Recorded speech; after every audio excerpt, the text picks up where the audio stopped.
আমারি কণ্ঠে তুমি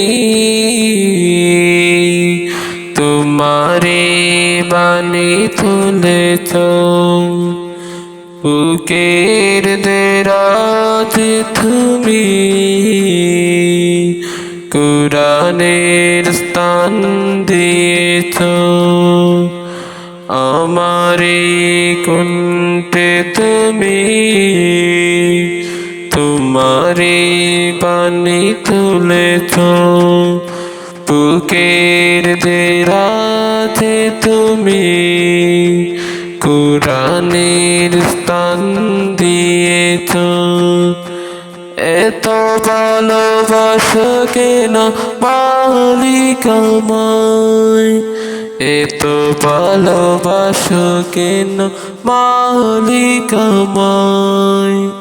কি করে শুকর তার করিয়া দায়, কি করে শুকর তার করিয়া দায়।